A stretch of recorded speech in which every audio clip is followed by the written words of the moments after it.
ചോദ്യം number 188 Shri P Sumod, ബഹുമാനപ്പെട്ട വൈദ്യുതി വകുപ്പ് മന്ത്രി. മിനിസ്റ്റർ ആൻസർ ടേബിൾ ചെയ്താൽ മതി. Thank you. Shri P Sumod. Sir, പാരമ്പര്യ ഊർജ സ്രോതസ്സുകളിൽ നിന്നുള്ള വൈദ്യുതി ഉൽപ്പാദനം വർദ്ധിപ്പിക്കാൻ ഏതൊക്കെ തരത്തിലുള്ള നവീന സാങ്കേതിക വിദ്യകൾ ഉപയോഗിക്കാനാണ് സർക്കാർ ഉദ്ദേശിച്ചിട്ടുള്ളത്? പാരമ്പര്യ രീതിയിലാണ്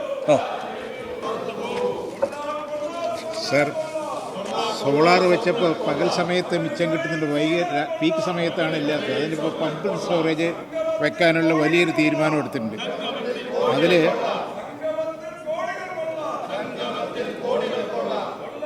നവീന സാങ്കേതിക ഉപയോഗപ്പെടുത്തി ഉൽപ്പാദനം മെച്ചപ്പെടുത്തുന്നതിനും വൈദ്യുതി നഷ്ടം ഒഴിവാക്കുന്നതിനും ലക്ഷ്യമിട്ട് battery storage, energy storage system മുതലായ വിവിധ പദ്ധതികൾ പരിഗണനയിലുണ്ട്.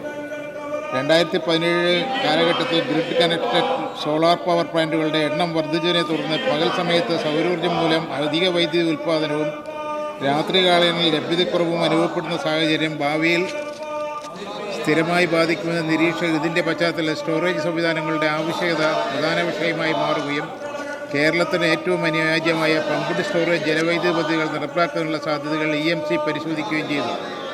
പ്രാരംഭ പ്രവർത്തനം എന്ന നിലയിൽ പമ്പ്ഡ് സ്റ്റോറേജ് വൈദ്യുതി പദ്ധതികളുടെ വിവിധ സാമ്പത്തിക പരിസ്ഥിതി വശങ്ങളും വെല്ലുവിളികളും ചർച്ച ചെയ്യുന്നതിനായി എനർജി മാനേജ്മെൻറ്റ് സെൻ്ററിൻ്റെ നേതൃത്വത്തിൽ KSEBL, അന്നത്ത് തുടങ്ങിയവരുടെ സഹകരണത്തോടെ ഫെബ്രുവരി 8-9 ദേശീയ വർക്ക്ഷോപ്പ് സംഘടിപ്പിച്ചു. സാർ, ഇത് മേശപ്പുറത്ത്. സർ, PSP പദ്ധതികൾ നടപ്പിലാക്കുന്നതിനായി നീക്കിവെച്ച തുകയുടെ വിശദാംശങ്ങൾ വ്യക്തമാക്കും. PSP പദ്ധതികൾ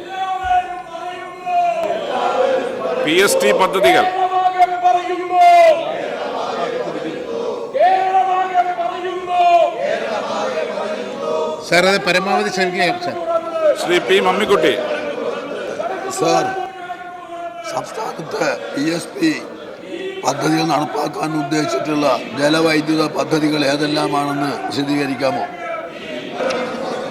PSP ഏതൊക്കെ ജലവൈദ്യുതി പദ്ധതികളാണെന്ന്?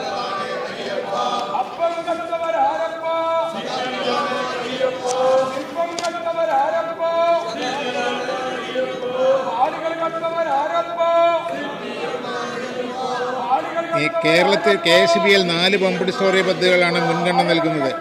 Kakkayam 800 megawatt, Peringalkuthu 400 megawatt, Idukki 700 megawatt, Muthirappuzha 100 megawatt. KSEBയുടെ ഡാമുകൾ ഒഴികെയുള്ള ഇടങ്ങളിലായി 10 പമ്പ്ഡ് സ്റ്റോറേജ് ജലവൈദ്യുതി പദ്ധതികൾ സാധ്യത EMC കണ്ടെത്തിയിട്ടുണ്ട്. ഇതിൽ PSP മേഖലയിൽ പരിചയസമ്പന്നരായ വിദഗ്ധ കൺസൾട്ടൻസി സ്ഥാപനങ്ങൾ വഴി 5 പദ്ധതികൾക്ക് പ്രീ ഫിസിബിലിറ്റീസ് തയ്യാറാക്കിയിട്ടുണ്ട്.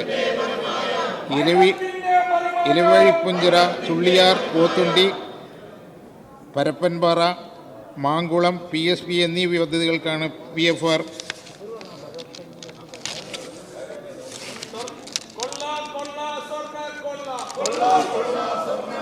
തയ്യാറായിട്ടുള്ളത്. PSP തയ്യാറാക്കിയ പദ്ധതികൾ ചിലതിൻ്റെ നോമിനേഷൻ അടിസ്ഥാനത്തിൽ ഏറ്റെടുത്ത് നടപ്പിൽ വരുത്തുവാൻ കേന്ദ്ര പൊതുമേഖല വൈദ്യുതി ഉൽപ്പാദന കമ്പനികളായ NTRC, THDCL, NPHS എന്നീ സ്ഥാപനങ്ങൾ താൽപര്യം പ്രകടിപ്പിച്ചിട്ടുണ്ട്. രാജഗോപാലൻ.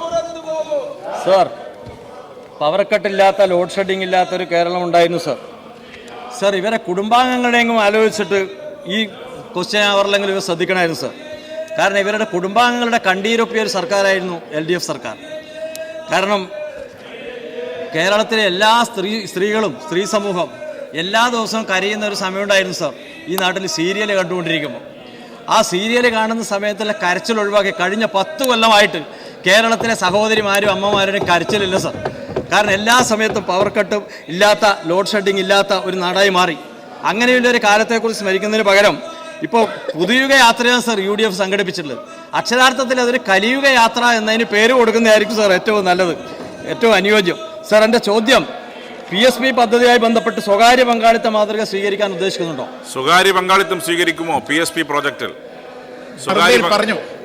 മറുപടിയിൽ പറഞ്ഞു സ്വകാര്യ പങ്കാളിത്തം ആലോചിക്കുന്നുണ്ട്. സംയുക്ത പ്രോജക്ട്. ശ്രീ MM മണി.